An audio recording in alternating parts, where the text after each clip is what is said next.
Welcome to Citizen Live at 1. I'm Julie Gishuru. Now today marks the first day in office as acting president for William Ruto. He has held several meetings at Harambee House this morning. He met with the executive director of the United Nations Office for Project Services, Ms. Gret Faremo, and she was accompanied by United Nations Development Program Resident Representative Nardos Bekele Thomas. Also present was UNOPS Director of the Africa Regional Office, Gary Connell. And also other meetings that were held this morning by Acting President William Ruto with the Kenya National High Commission for UNESCO officials, as well led by Dr. Evangeline Joka. The officials briefed the Acting President on preparations to celebrate 50 years of UNESCO in Kenya. These celebrations will also be held in Paris, France, the headquarters of the organization. The Acting President also had a brief meeting with Cabinet Secretary for Information, Communications and Technology, Fred Matiang'i. Earlier, he met with Joseph Kenyatta, the head of the public service, for a briefing session. Right now, standing by at Harambee House with us is Jackie Maribe to give us the latest. Jackie, tell us, what has the morning been like for the former Deputy President, now Acting President? Indeed, Julie, as you're saying, it has been, a busy morning of meetings with UNOPS and the delegation from UNESCO, and also officials from the Ministry of Education. And as you have said, he met Fred Matiang'i, the Cabinet Secretary for ICT, and Joseph Kenyatta, the head of public service. So it has really been a very busy morning. But interestingly, Kenyans are just crowding outside Harambee House to just, get a glimpse of what is happening. The motorcade that brought in Acting President William Ruto.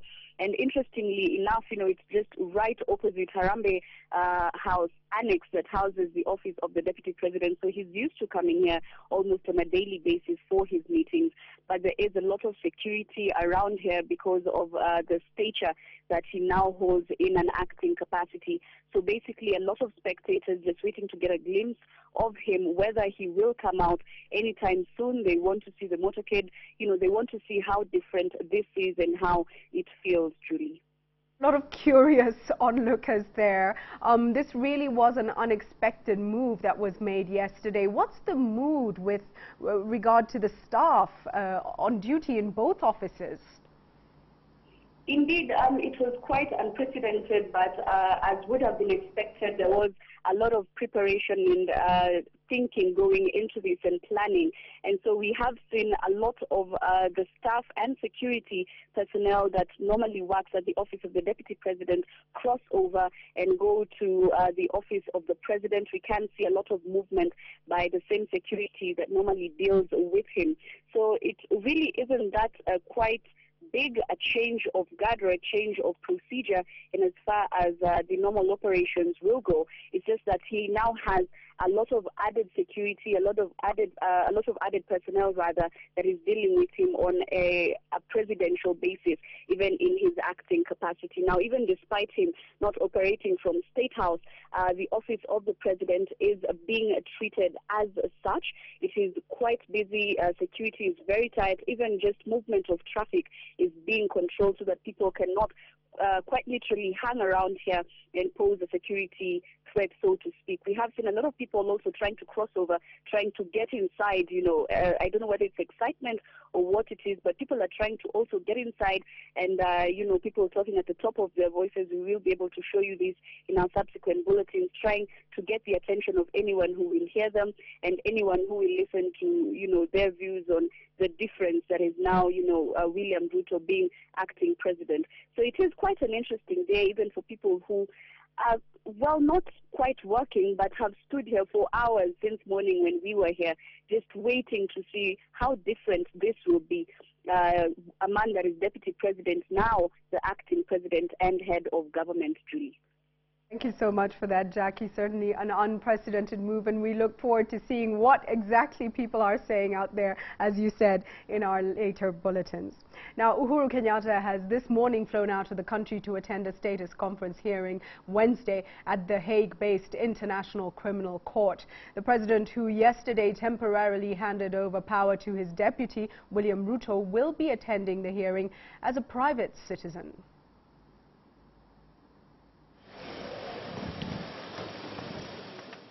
Uhuru Kenyatta arrived at the Jomo Kenyatta International Airport minutes after 8 a.m. seated at the co-driver's seat of this private registration plate vehicle to an awaiting crowd of enthusiastic government officials who had braved the early morning rain to see him off.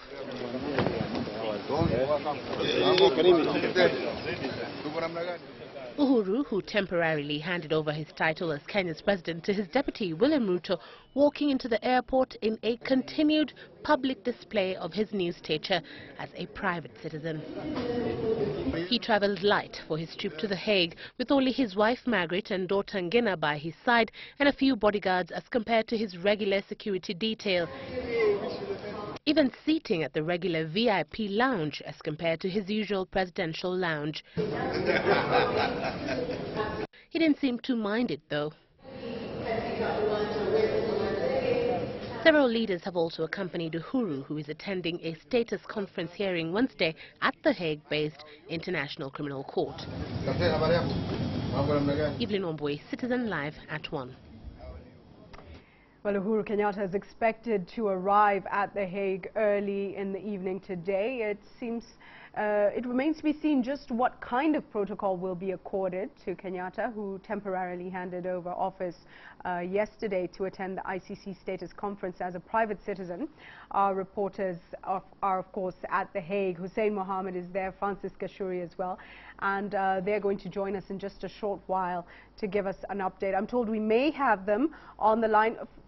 Not yet. We will go on with the news and come back to the latest ongoings at The Hague. Now, transport between Mombasa Island and the south coast was paralyzed yesterday after two ferries carrying passengers broke down at the docking point on the island side. Tobias Bele brings us the details. This was the situation at the north coast yesterday evening. A major commotion as thousands of passengers remained stranded following the breakdown of their only means of transit. The passengers, mainly from Likoni, decried the breakdown, which saw them stranded for close to 4 hours at the docking point. Tunapata tabu na feri, mwisho watatuua na feri. Leo tumekaa hapa kiasi cha masaa 4. Hakuna feri zote ni mbovu zote. Wamama wenye wana watoto sasa wanaumia. Hata sasa maisha yetu yako hatarini kwa sababu wakati wote unaweza kusukumwa na ukapoteza maisha yako.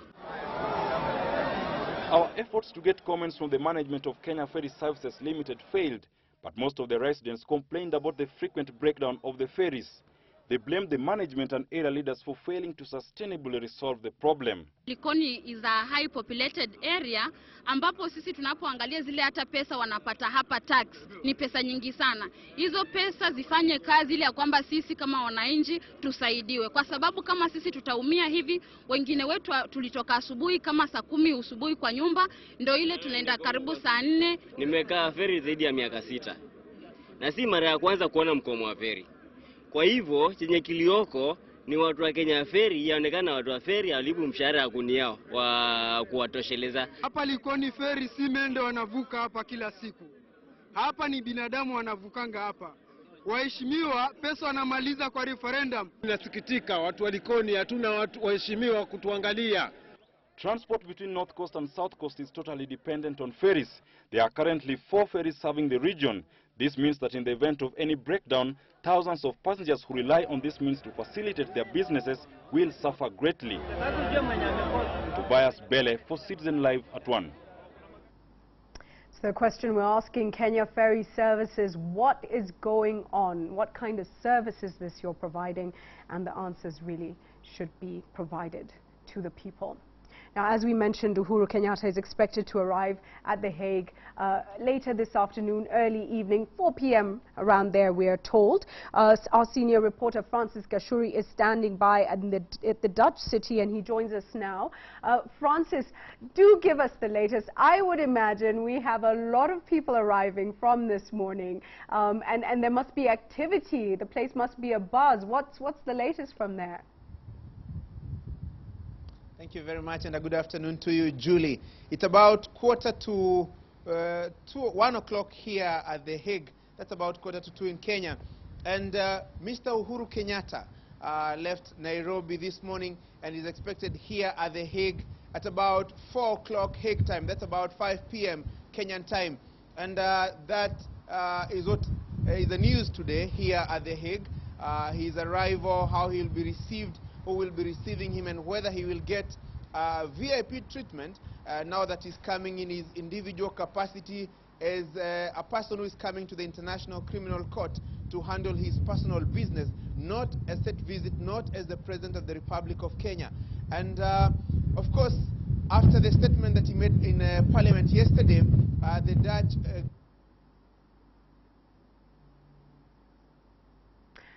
we're told that it's been raining. We are told it's been raining, so apologies for that. We'll try and get Francis back. Francis, please continue. We had a little bit of a technical hitch there, but please go ahead. Oh, thank you very much. Sorry for that technical hitch, Julie. And as I was saying, Mr. Uhuru Kenyatta left the country this morning. He's expected here at The Hague at about 4 o'clock Hague time. That's about 5 p.m. Kenyan time. And now that he's coming in his individual capacity as a suspect who is answering charges at the International Criminal Court, the level of preparations has kind of been scaled down now that he's not coming in his capacity as the President of the Republic of Kenya. The Kenyan Embassy as well as the Dutch government are still preparing for him, and of course the level of preparations not as would have been expected earlier. And he's still going to get some VIP treatment at the airport, but no much fanfare because it's not a state visit, so you don't expect probably a guard of honor or heightened security now that he's coming in his individual capacity. And basically his team as well as the delegation that is coming from Kenya, members of parliament and so on and so forth, are also expected to board to go to various hotels.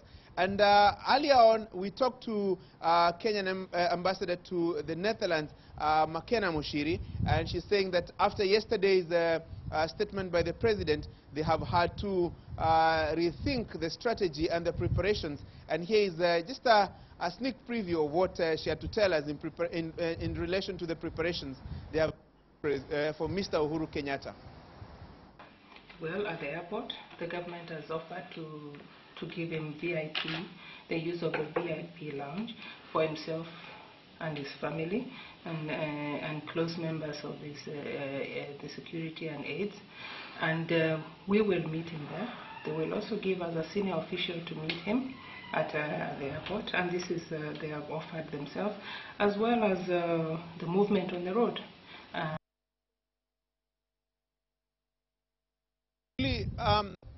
Julie, there is restricted access to the airport. That's what that's the information that we are getting. So it may be a bit difficult for us and members of the press to access the airport and maybe get the pictures of Mr. Uhuru Kenyatta arriving at the Schiphol International Airport. But we'll definitely make an effort to try and show our viewers how Mr. Uhuru Kenyatta and his Kenyan delegation arrives here at The Hague. But we are expecting quite a number of Kenyans to be here to receive Mr. Kenyatta as well as his team. And there are Kenyans who are coming from the neighboring countries, the countries that neighbor Netherlands, that is Germany, Belgium, and UK. And we are informed that some of them will be arriving here at about 8:50 p.m. Hague time. That's about 9:50 p.m. Kenyan time in preparation for tomorrow's status conference. And about 600 people also are expected here at The Hague. But the public gallery here at The Hague, Julie, does not allow more than 150 persons seated at the gallery. So the International Criminal Court has had to make special arrangements to prepare for various viewing centers for the Kenyan delegation that includes about 150 members of parliament. And so some of those viewing areas have already been prepared and fitted with big screens so that they can be able to access the proceedings. And I spoke earlier to the Fadi El Abdallah, and this is what he had to say in relation. Still having a bit of a technical hitch there. We'll try and connect with them once again. It is, we are told, raining at The Hague, and that is why we have that problem. Now, police officer Titus Musila, alias Katitu, has been denied bail. The court declined bail, arguing that witnesses in the case against Katitu, whose arrest led to protests along the Thika superhighway last month, have previously been harassed, and a brother of a witness has been shot dead. Katitu appeared before Judge Roslyn Korir at 11 a.m. today. He had been charged with the murder of Kenneth Kimani Mwangi. Under the new constitution, murder is a bailable offence, but circumstances surrounding Katitu's case led to his bail denial. Katitu's arrest made the headlines when Githurai residents took to the streets to protest his arrest, paralyzing traffic along the busy Thika superhighway.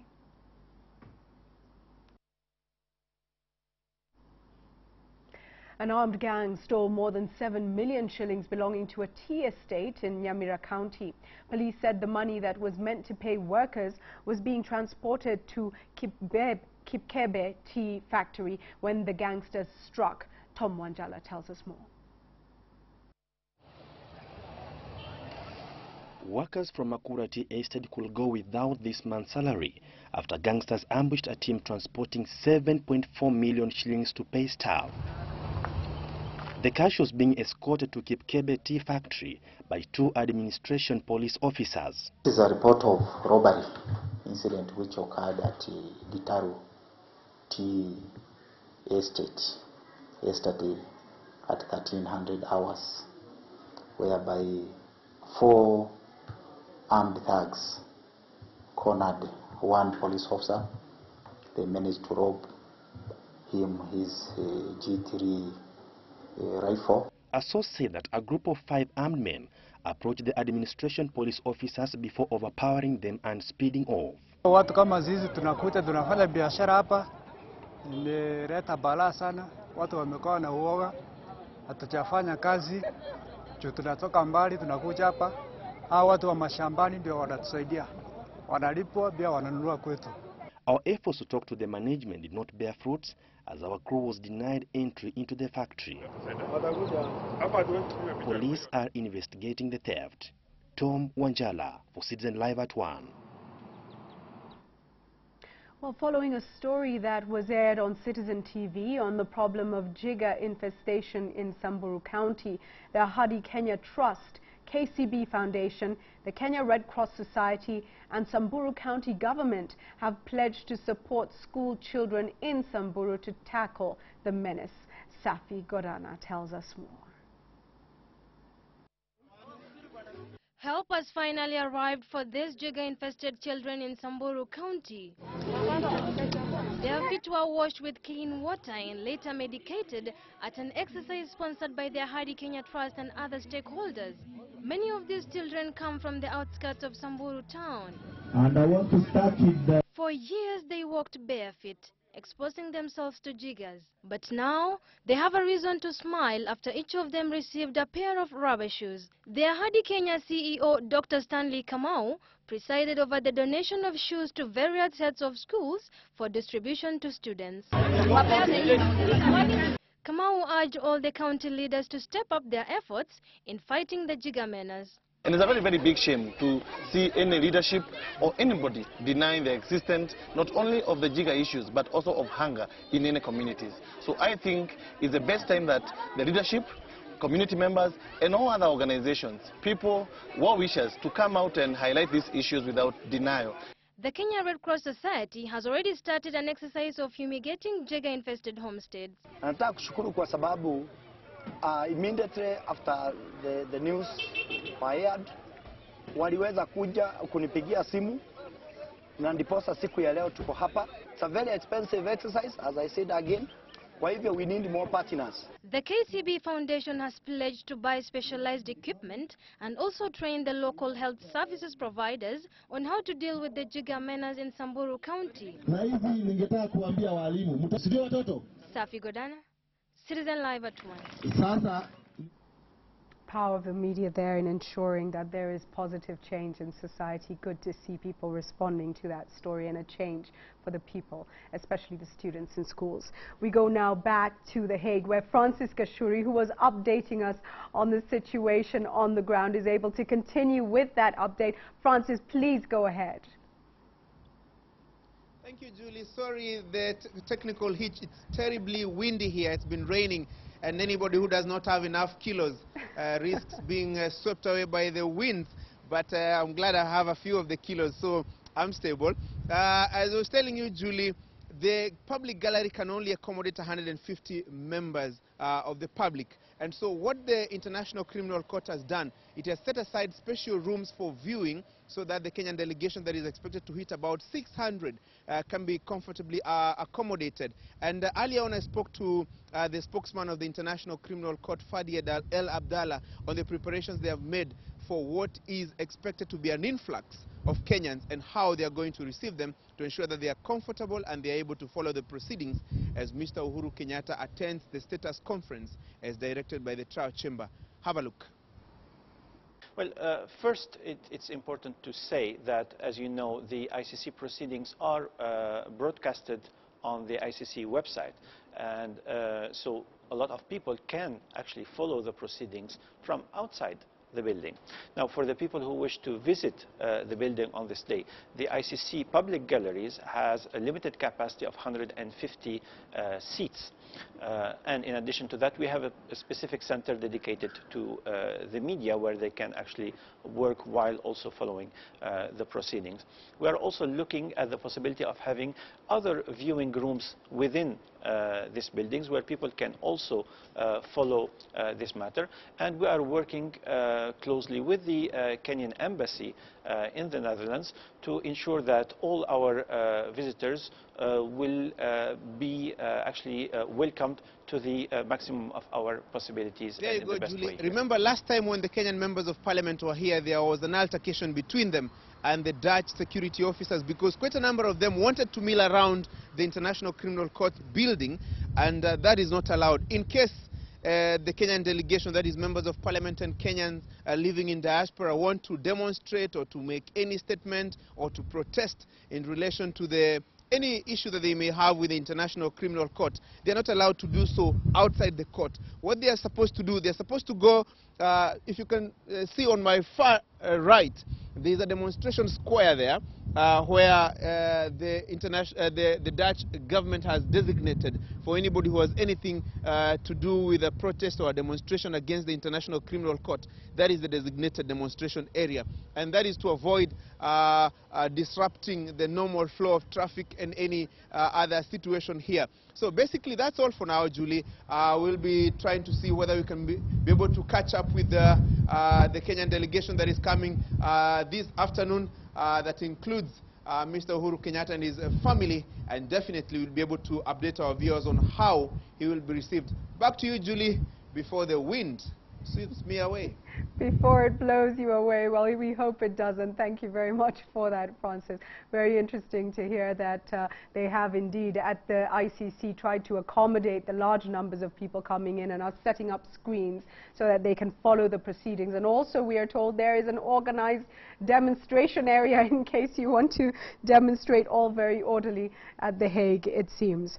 Right now we go to the status conference that took place this morning at the ICC. Attorney General Githu Muigai appeared there on behalf of the Kenyan government. Let's take a look at what happened. Further information from you in order to execute the cooperation request. I can, and I think I can best do it by giving an example. And the example is the telephone request.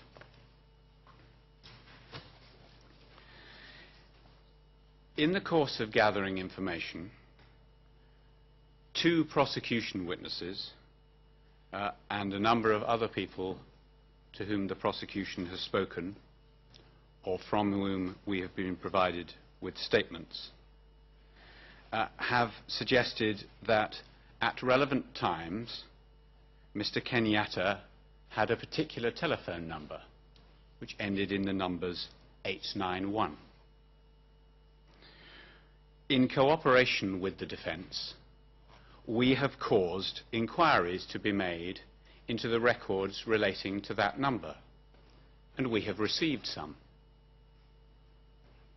Sadly, those records are very partial. Relating to the relevant period, we only have records of telephone calls which were made to that number, not records of telephone calls which were made by that number. So we've got incoming, not outgoing.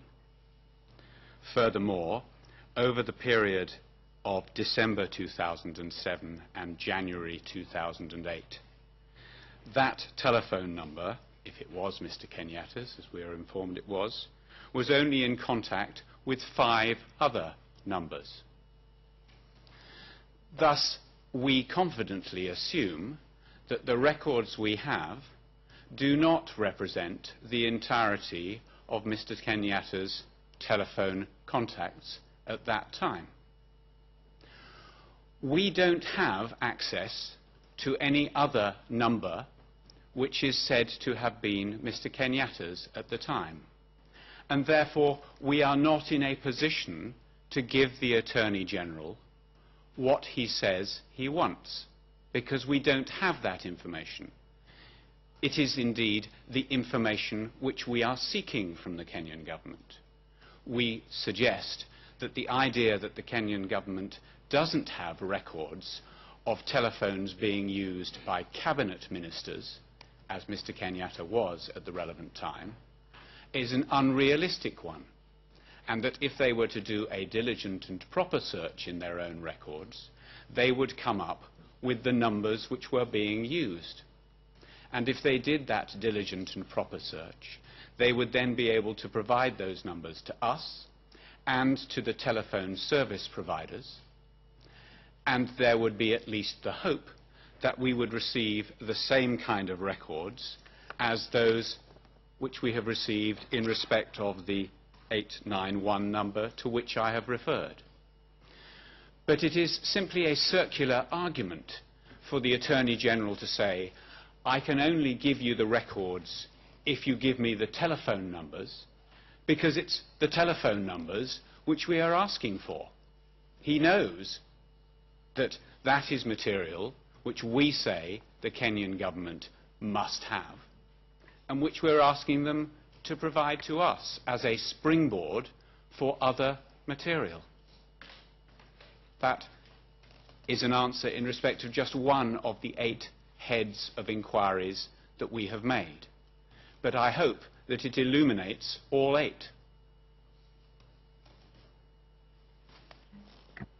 Madam President, Thank you very much. Mr. Attorney General. May I have your permission very briefly to respond to that, because this is in fact the heart of the problem before this court. We have an investigation that has taken place for 5 years. We have an investigation team and a prosecutor who has come to you repeatedly and said, we are ready to proceed with the case because we have evidence. What Kenya is supposed to do is to cooperate to facilitate in confirmation of the availability of material. What the prosecutor has just admitted to is that they have never known, have never had access to what they said in their speech here before you. In his speech before you, he said, we have critical information. Critical information. He now says they've never had it, and they would like the Kenya government to help them to find it, because the Kenya government must be assumed to keep a register of phones used by cabinet ministers. There is no offer of evidence that Mr. Kenyatta's phone was a phone assigned to him as a cabinet minister. Well, towards the close of that status conference, the Attorney General, Githu Muigai, made the argument that he made a request to the court to be granted leave to be present in court tomorrow as amicus curiae, or a friend of the court. The request was, however, denied. Now, a Kenya police reservist has been killed at the Turkwel-Kainuk junction along the Kapenguria-Lodwar highway during a patrol as a border dispute between the Turkana and Pokot communities escalates. The police reservist is the latest victim of killings in the area. Members of the Pokot community point a finger at suspected raiders from neighboring Turkana for repeated killings, adding that a boy had been killed only hours earlier. The reservist was in the company of 4 other officers on patrol when they were ambushed by 9 assailants. The killing has angered the residents, who are now calling for a speedy solution to the rampant killings. The West Pokot Governor Simon Kachaping, has called for peace, saying talks are underway. Hii ni shida kubwa sana. Tunaomba serikali ya kwamba wakuche watu onyeshe bora yetu kati ya Turkana na sisi.